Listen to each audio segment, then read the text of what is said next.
दराटी गावात माकडाचा धुमाकूळ करत असल्यामुळे वन विभागाला नागरिकांनी तोंडी सांगण्यात आलेलं आहे। हे माकड प्रत्येक घरी जाऊन काही उचलून लहान मुलांना तसेच स्त्रियांना त्रास देत असल्याच्या कारणाने दराटी येथील नागरिक त्याला पकडून न्या असं कळवण्यात आलेलं आहे। पैनगंगा अभयारण्यातील बिटरगावचे रेंज पांडे साहेब कोरठा, रेंजचे अधिकारी झांबरे साहेब या दोन्हींचे रेंजचे अधिकारी कर्मचारी घेऊन दराटी या गावामध्ये माकडाचा धुमाकूळ पाहून पकडण्याचे प्रयत्न करत आहेत।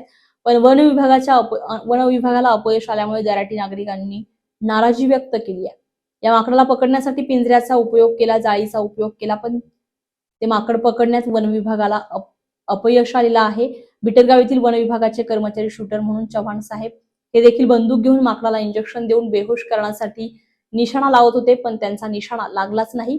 2 दिवस सतत दोन्ही रेंज अधिकारी पकडण्यास खूप प्रयत्न केले, मात्र अखेर अपयश आल्यामुळे रेंज अधिकारी आणि कर्मचारी परत निघून गेले। त्या माकडाचा ठिया म्हणजे दराटी या गावचा रहिवासी झाल्याचं दिसून येत आहे। ते माकड कुणासोबत दोस्ती करतोय, ते कुणासोबत दुश्मनी करू शकतो असं दराटी येथील नागरिक म्हटलं जात आहे।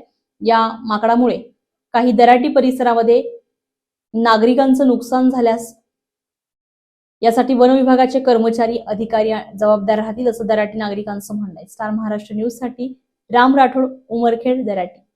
नवनवीन घडामोडी पाहण्यासाठी स्टार महाराष्ट्र न्यूजला सबस्क्राइब करा आणि ताज्या बातम्यांचे अपडेट मिळवण्यासाठी बेल आयकॉनला प्रेस करा आणि परिपूर्ण बातमीबरोबर रहा, इतरांपेक्षा एक पाऊल पुढे।